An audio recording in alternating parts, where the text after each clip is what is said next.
What's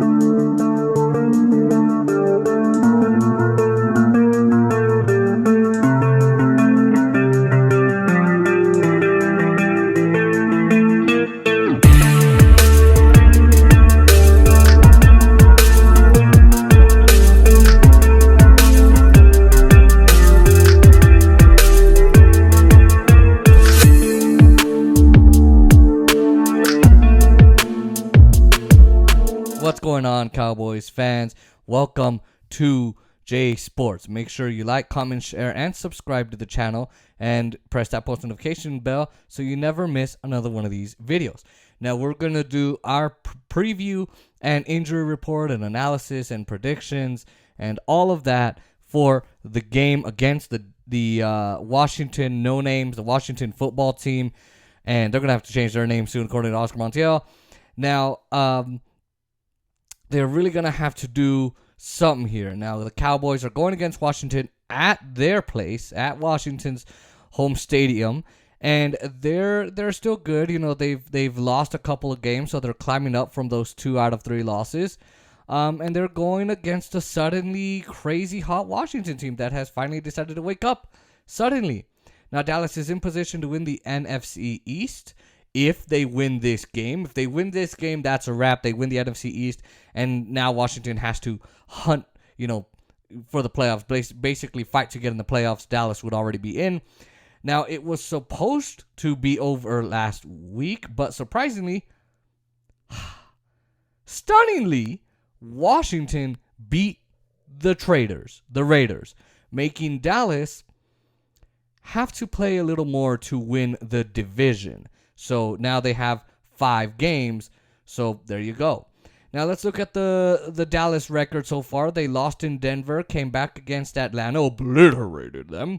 Then lost against the Chiefs, lost in overtime to the Raiders and the refs, so the refs and the Raiders, and then won against the New Orleans Saints. Due to the Saints' offense being so awful with Taysom Hill at the front of it, and then our defense playing a good game. Now, meanwhile, when looking at Washington, it might be a 500 football team in a way. Who knows?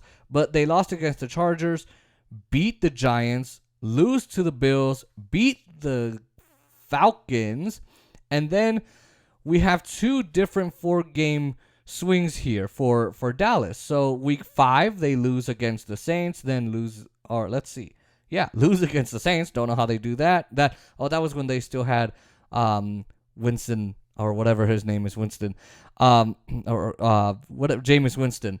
Then they lose to the Chiefs, lose to the Packers, and then the Broncos.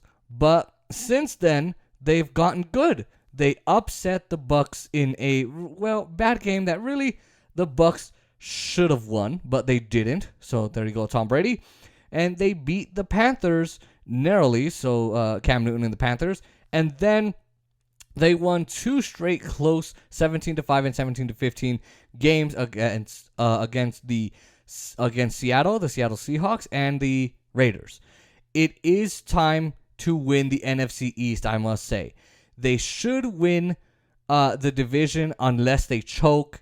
But they should win the division no matter what. Now, if they give Washington a chance by letting them win, it's a more difficult way to the top. But if they win here, then Dallas gives Washington 0 chance, no more.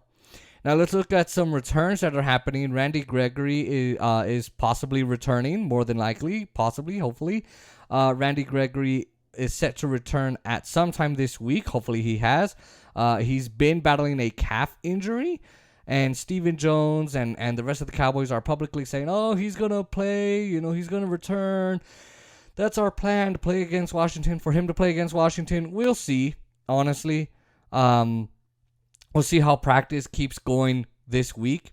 Now, he has a real chance of playing this week, I must say. Just being off for so long, he does have a real chance of playing for the team. Now, Neville Gallimore, he's returning. He will most likely be returning. We'll most likely see him this week for the Cowboys. Now, he hasn't played this year due to that really, really painful elbow injury, and the Cowboys were taking it very cautiously. Doing the 6 to 8 week wait, but now we are double that. Timeline. So, but they do want to be careful. They have to be careful with that elbow, and they need to, if he's playing on the defensive line, he has to. Now let's look at the defensive line depth chart. This is more of the healthy unit that this team's been waiting for and looking for. DeMarcus Lawrence, Osa Odigizua, Neville Gallimore, Randy Gregory, and then if you can do it where you're bringing in Micah Parsons, that's a great pass rushing group, and we need that on our team, and we also need our interior guys to do some good work and have some good production. But Micah Parsons, good at getting those sacks. These guys are good at forcing punts. They're good at forcing fumbles. They're good at taking down guys like Antonio Gibson and all these other guys. Now, Maurice Kennedy is on the IR with a concussion. I wouldn't be optimistic on Blake Jarwin coming back. And then, of course, I'm not optimistic on Donovan Wilson. Now, let's talk Dak Prescott here.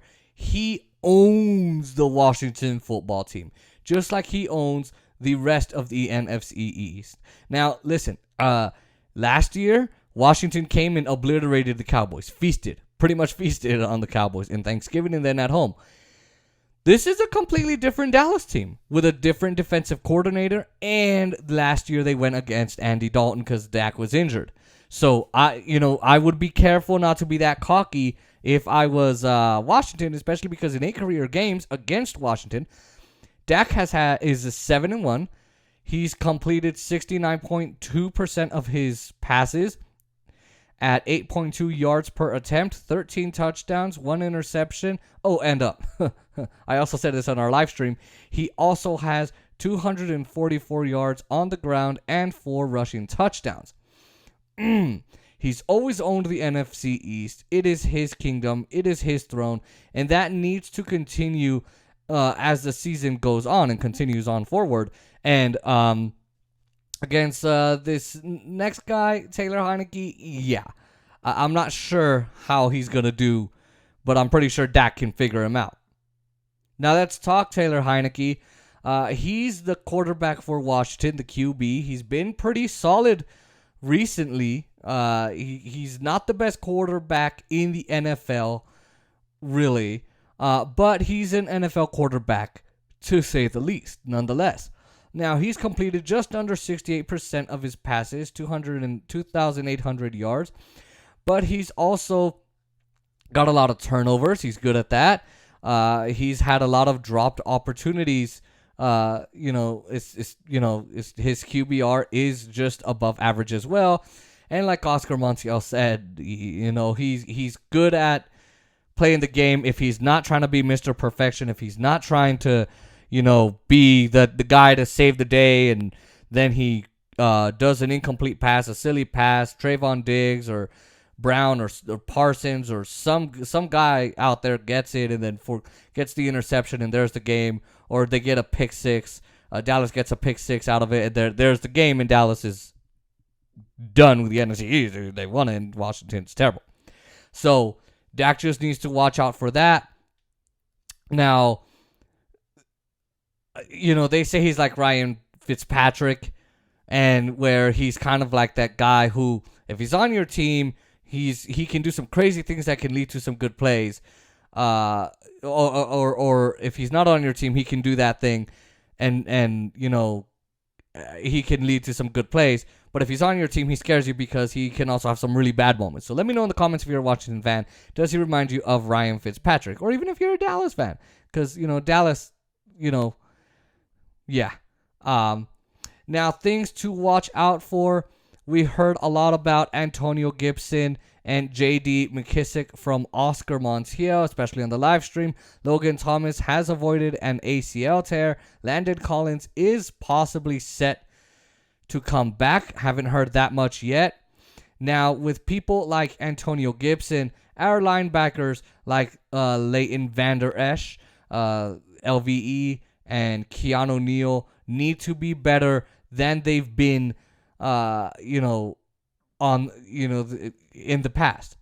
Now, on the offensive line, Tyron Smith has not been the Tyron Smith since before his injury. It's just not been great. Terrence Steele is still on the IR. Montez Sweat and Chase Young are on the IR, which is a downside for Washington, and it leads to a bit of a backup rotation on the edges there. But Jonathan Allen and Daron Payne, oh boy, they worry the hell out of me. Like that left guard center combination, I'm not sure Dallas can get through it at all. Now, going back to the quarterbacks real quick, I think right now, again, as always, you need to feed. If you're Dak Prescott, feed Amari Cooper, feed CeeDee Lamb, feed Tony Pollard, and Ezekiel Elliott if he's there. If they rest Ezekiel Elliott, still feed Tony Pollard. And make sure, for the other guys, make sure you put pressure on Taylor Heinicke. That's not a problem for Parsons and Osa and Gregory and Gallimore and all these guys. Tyron Smith, Lyle Collins, Tyler Biotish, Terrence Steele. All these guys, please make sure you create pressure and do your job there. Now, I'm going to give you my score prediction. I think the Cowboys they should win 30-20. But I feel, my gut feeling is telling me 30-25. I think what could happen is, they could be down 30-20 and then Dallas gives them a couple of field goals to really take it up a notch. So that's why I think they're probably going to do that. Dallas is good at ruining plays just like that, and it's just not going to be perfect if they do that. Now, let me know in the comments what you think the score will be, what you think is going to happen in this game. And I will be doing another video with some key matchups, and I will see you guys next time.